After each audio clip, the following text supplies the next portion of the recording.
Hey, Crypto Growth fam, how's it going? This is your host Shazib signing in. We're back with another video, guys. In this video, we will be discussing Stronghold SHX hitting mainstream. It's going to be an interesting one, guys, so make sure to watch till the end.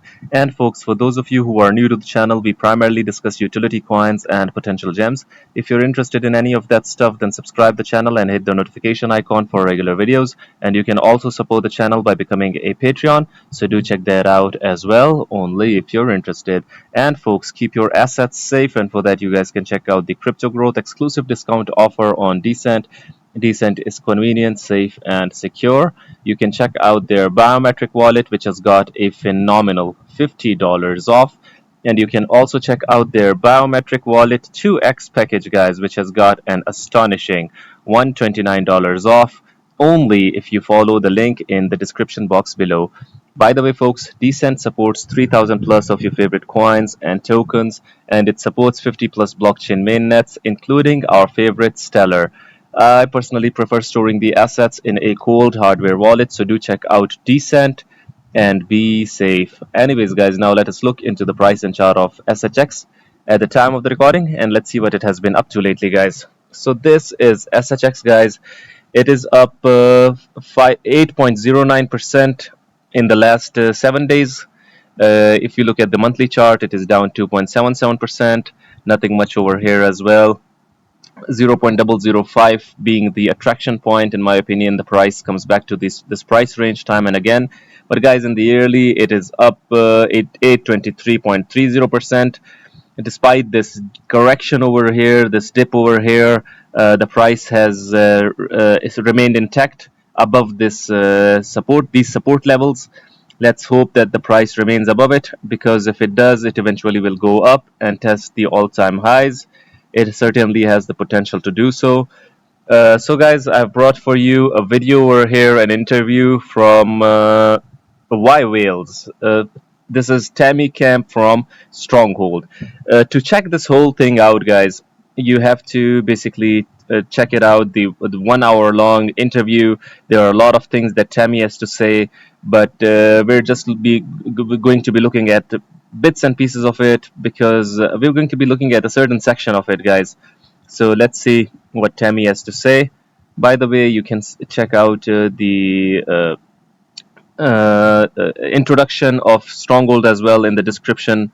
A really good introduction that who is Tammy Camp? Tammy Camp is the CEO and co-founder of Stronghold, a financial infrastructure company that provides fast, secure, and accessible financial services through a simple API.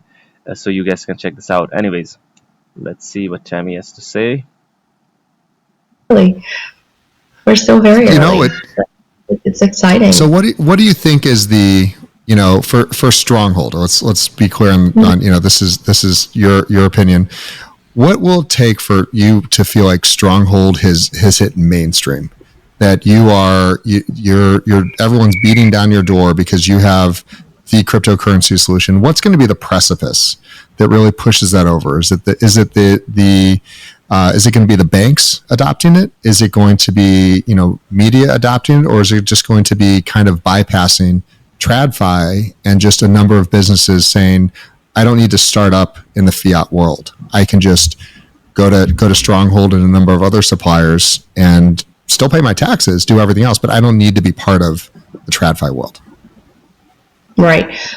So just a little bit about Strongholds. We're a developer API company, and as I mentioned previously, again, this might be controversial. Like, I still really love the old traditional financial systems, because that's how I pay my bills, and this is how we do payroll. This is how we run payroll. This is probably how you're paying for this Riverside software that we are 98% crypto payments on everything. We force ourselves to live in this world. It's not easy. It's amazing. And so I think that again, I just think it's super interoperable, and so how we feel Stronghold will be successful. Like we have hundreds of businesses running on top of us today, but it really is that interoperability. Again, my belief is that it'll be a blend of the two still, that, because you still need to pay your taxes, right? And I don't know if the U.S. government or your state or local authorities are going to take, cryptocurrencies anytime soon. So I think that if you want to, I just want to take a step back and decouple it. It's my belief that when people, adopt the technology, then we're not in the, while we do have our own cryptocurrency, it's the speculative asset is not, what we're looking at here. We're looking at the adoption of the technology. And so we have hundreds of businesses running off of our technology, our payment processing, and which allows access to the traditional rails, but allows businesses to get rewarded in cryptocurrency, right? I think that, they need to get, if you get adoption with the cryptocurrency, then, if you just get it into people's hands, then they'll be more comfortable on what to do with it, or how they feel about it, or how they even want to account for it, So for us, what success looks like is just really solving problems, right? We have all these industries that we do, quite a number of verticals, but it's just allowing people to move value from one place to another in the most efficient way. And as long as we continue to solve that problem for businesses, and then we have more and more adoption, that's what success looks like to us, is just solving that problem. And our cryptocurrency is a nice subset of that adoption. Let's talk about your coin. Is it a coin or a token? I guess it's a currency, yes. So it's a coin. Okay, very cool, very cool. So talk to us about kind of the use case and how you adopted it, and a little bit of the tokenomics around it. So Sure. How you guys, because it's one of those things that you put it out and it's going to live, forever out on the blockchain. How did you guys, what was your thought process around it? Yeah, so we released the token in 2018, and it was, at that time, it was always to kind of enhance our ecosystem.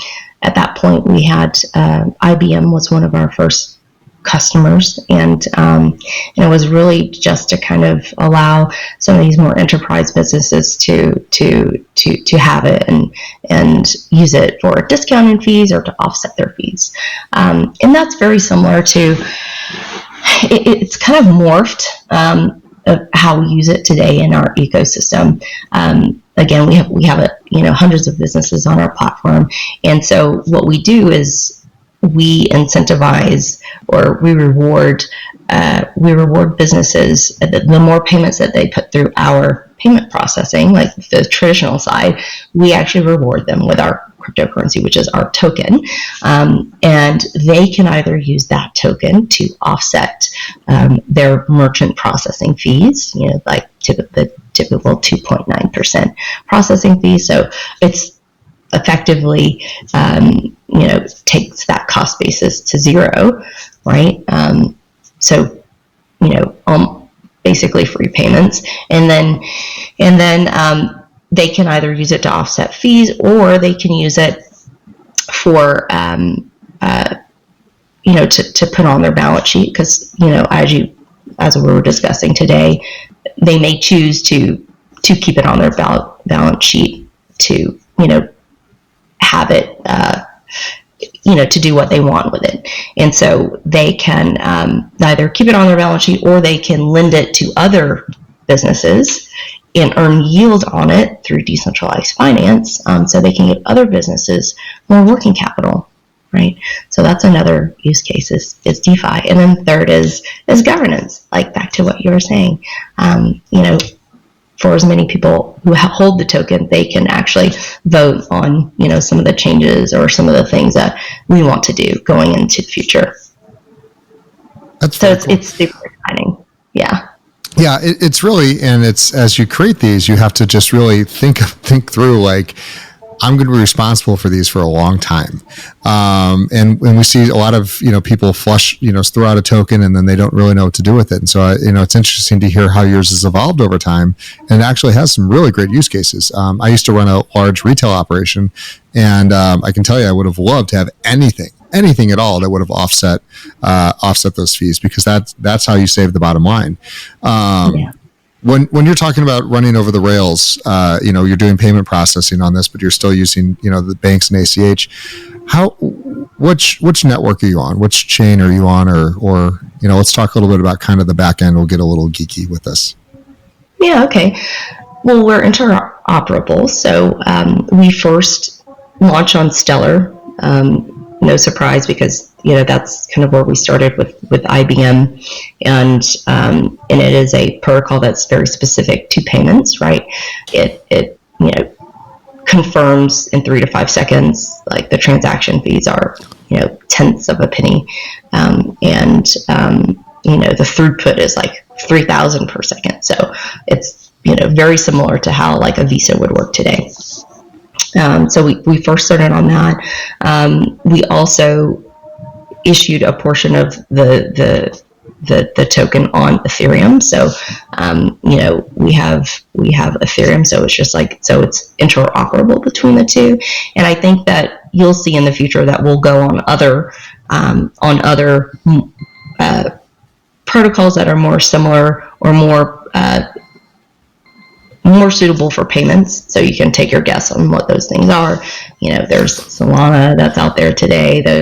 It's Ripple, and if you kind of investigate what those look like, we're totally open to being on to more, because I think that for us, back to that interoperability, I think that it's you're going to have a lot of different chains for different use cases, and we want to build for that. Tammy, with Stronghold, and again, this is. So guys, what do you guys think about Stronghold hitting mainstream? I would really like your opinions. Do hit the comment box below and let the community know. Anyways guys, this was it for the video. If you liked it, make sure to like, share, comment, subscribe, and hit the notification icon if you're interested in utility coins and potential gems. And you can also support the channel by becoming a Patreon, so do check that out. Like I always say in the end, until next time, stay blessed and stay tuned. Thank you very much, everyone.